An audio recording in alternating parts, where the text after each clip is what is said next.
Oh, what is up, Burma's Brigaders? Guys, it is icy. It is cold. It looks like it's foggy on my. Hold on, let's do that. It's a little foggy. Let's try to do it again. It might get a little rainy, and I apologize for that. Whoa, it's very, very foggy. What are you doing? Oh. Dog's peeing. So, if you saw the title, Trump trolls Tulsi talking truth. First of all, they're separate. I didn't do the comma thing. That's because it's a YouTube video. Well, let's talk Trump. Everywhere. Stop. Everywhere I'm seeing Trump impeachment. Trump impeachment. Impeachment begins. No, it hasn't. It hasn't. It's made up.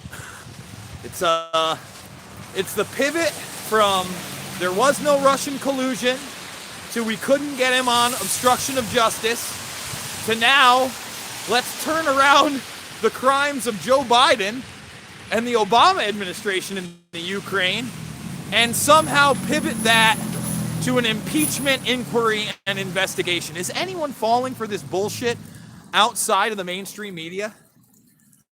And the funny thing is, if you watch my stuff, guys, you all know that I'm not a Trump supporter, okay?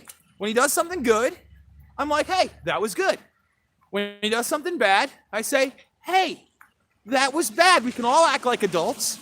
Politics is not team baseball. I am not MAGA 2020. And I think that it's time to make that distinction and say, look, this administration isn't the best, especially when we talk about things like Julian Assange and WikiLeaks. But going after him on false predications and charges that are utterly ridiculous, it doesn't hurt anybody. Now, on top of that, yesterday, I did a video on Ruth Coppinger, who, first I just tweeted out the video of Ruth Coppinger in the Irish Parliament talking about Irish sports celebrities with sexual assault allegations running around with impunity. Okay? Here come the trolls. Trolls out in full force. People that literally created sock puppet accounts. See, these are real sock puppet accounts. We're not talking about Russian bots now. We're talking about another form of anonymous reality distortion. Okay? And these guys were all over me. Oh, we created our account last week. Oh, one person had created his account less than 48 hours ago. The guy attacking me yesterday had an account since September. All of them anonymous. All of them defending a violent rapist. A brutal, violent rapist, Conor McGregor. Stop. Stop now. Even though you're anonymous and there'll be no repercussions in your real life, remember, what you do in this world comes back on you. So I think it's almost ironic that you have somebody like Hillary Clinton out there talking about Russian bots and trolls and trying to associate Tulsi Gabbard with these things, and even Jill Stein as a Russian asset. Jill Stein needs to sue her. Okay? Jill Stein, you need to go out there and you need to sue Hillary Clinton, because that is the most ridiculous thing I've ever heard in my life, that the Green Party candidate from 2016 is somehow a Russian asset. 25 watching, 7 likes. Let's thumb this video up. So the lawsuit needs to come. Where does Tulsi fit in? Well, Tulsi did The View yesterday, and I was thinking about doing a full video on it and playing some of the clips, but let's just go over some of the highlights right now. First of all, the idea that Joy Behar, who's a piece of shit, by the way. Joy Behar, you're a fucking piece of shit. Sorry. I mean, you don't get up there and start trolling about that she's a Russian asset. And you don't bring up white supremacist Richard Spencer saying, she's a candidate I could vote for. Who the fuck cares about Richard Spencer? Nobody.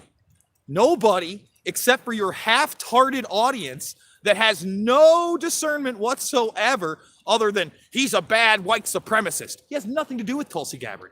He'll have nothing to do with Tulsi Gabbard anywhere. But the thing is that a lot of these racists, these white supremacists that have been lifted up, right?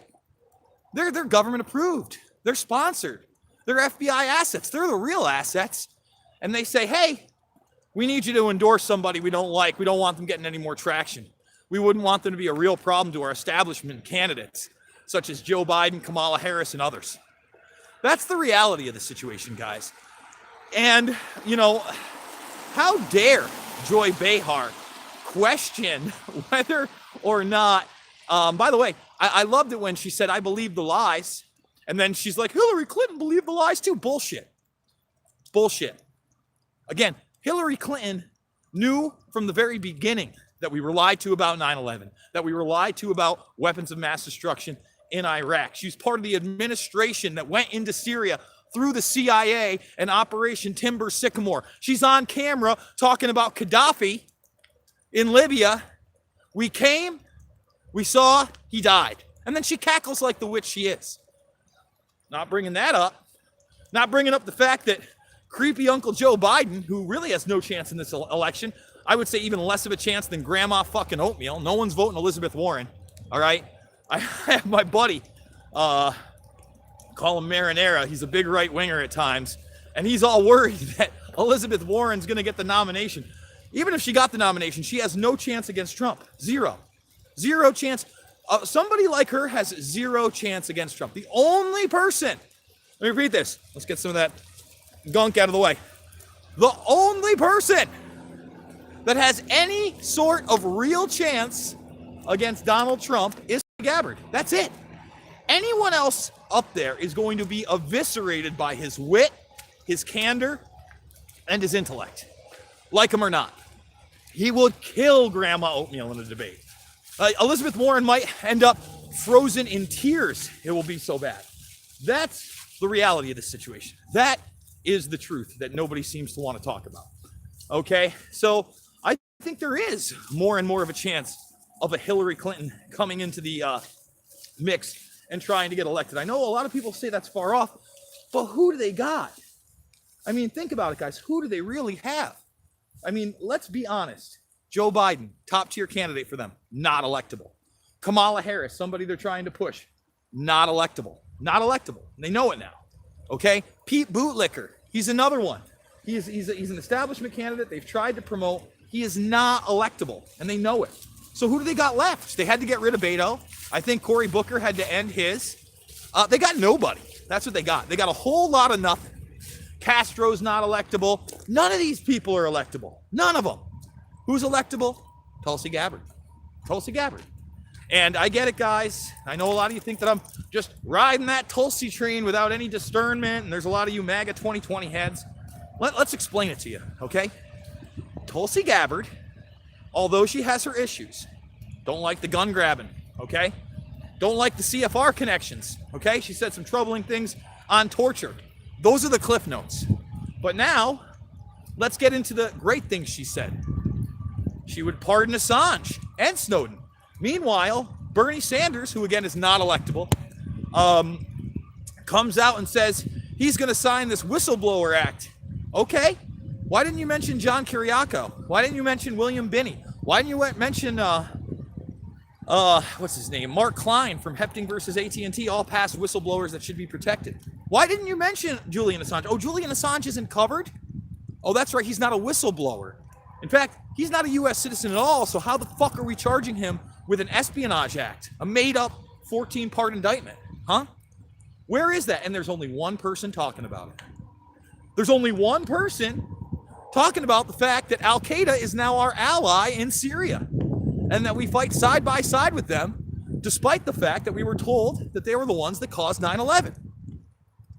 I mean, it's utter Johnny nonsense. Anybody that's studied the event and looks into these guys and sees that many of them were trained on U.S. bases. They came through a Saudi Arabian consulate, which was really a CIA front. Khalid al-Mihdhar, one of the lead hijackers, the one on 77, not only was living with and renting from an FBI informant, but had done a dry run with Sawaf al-Zahami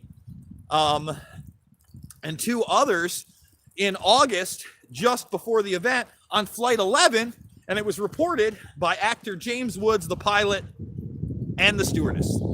3 separate people, less than a month before the attack, all blowing the whistle on Khalid al-Mihdhar and 3 others. Nothing's done. Diane L. Albright calls the CIA on Walid al-Shehri. Nothing is done. Do you think that's a coincidence? Do you think that's a breakdown of intelligence like Edward Snowden tried to tell you? No, it's not. And we're going to have James Corbett on next week to discuss the problem with Snowden's story. All right? And here's the thing with Snowden. As icy and rainy as it is, we're going to go over this. He's been treated a lot differently than Julian Assange, right? And he is a U.S. citizen. He was able to get out.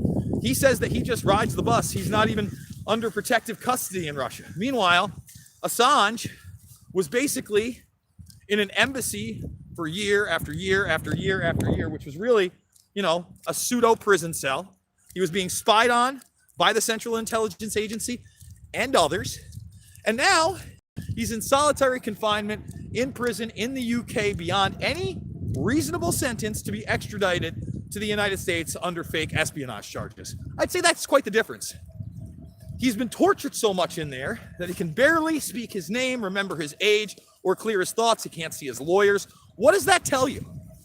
What does that tell you? That there's utter silence, not only in the mainstream media, but all of our politicians, except for Tulsi Gabbard, right? And the quote-unquote political class that's going to serve us. Come on, Carm, I know you're wet and cold. She's a little wet and cold. It's rainy and ice. That's why we did this now. I already slipped and fell earlier today. Got a little scrape on my arm with a little ice over, but it's supposed to snow here in New York today. In fact, I think a little snow just hit my camera right there. So guys, we're going to continue to kick out the jams. Only 29 thumbs up, 120 people watching. Can we get a thumbs up on the way out? I want to remind everybody I am doing this 3 to 7 times a day. I did my weekly spot on Dangerous Conversation with Scott Ledger today, if you want to check that out in podcast form. That's over at Florida Man Radio. I'm doing a weekly broadcast with John Fitch, Mixed Martial Mindset, every Monday. You can find the audio version of that over at thegruelingtruth.com. And guys, if you want to support me, share this video on social media, thumbs it up. Go check out the Twitter and start tweeting my videos about Conor McGregor to everybody you can in the media, in the MMA world, etc., and let's get this story out there because it's going to break. The dam is breaking. All right. When you've got Irish parliamentary members talking truth about Conor McGregor violently raping and savagely beating a woman, the times they are a changing. If you want to support me financially, I got the GoFundMe. Karma's trying to shake it off. We're going to move. We'll be back later with more. I love you guys, and I will see you on the flip side.